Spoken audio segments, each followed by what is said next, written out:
Putrid hard-left social justice grifter Owen Jones is now encouraging the 1 million brain-addled dribbling pillocks who slavishly follow him on Twitter to harass politicians in the street and film it on their phones. With his trademark childish petulance, he yesterday published a tweet screeching, "If you see Keir Starmer out and about, call him what he is, a con man and a liar, and film it." In a culture where MPs are regularly attacked on the street, and in recent years we've seen the murders of David Amess and Joe Cox, how incredibly irresponsible for an attention-seeking troll like Jones to encourage this sort of behaviour, and how hypocritical, given that if someone even gave him a funny look in public, within 2 minutes he'd be uploading a video to social media of himself crying and screaming about discrimination and calling it an LGBTQ hate crime.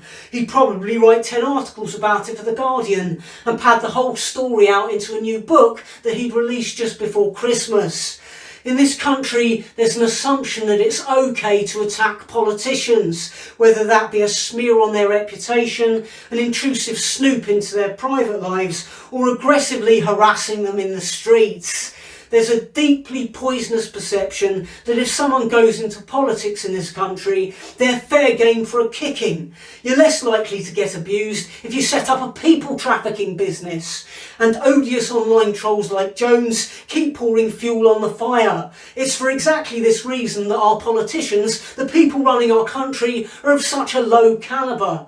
No one with any intelligence or in their right mind would commit themselves to a professional life of abuse. So we're left with dubious people of questionable competence running our offices of state.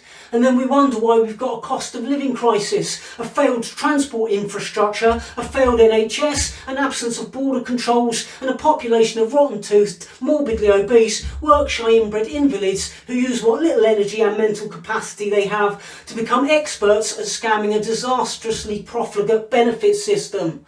We've got the politicians we deserve. We don't respect politicians, and so we end up with politicians that aren't respectable. But at least most of us have the moral fibre not to stoop so low as to use whatever platform we might have to encourage harassment upon them, like Owen Jones has just done. Just another shining example of the caring left, isn't it? Such empathetic, upstanding people, making the world better by relentlessly bullying anyone who doesn't share their beliefs.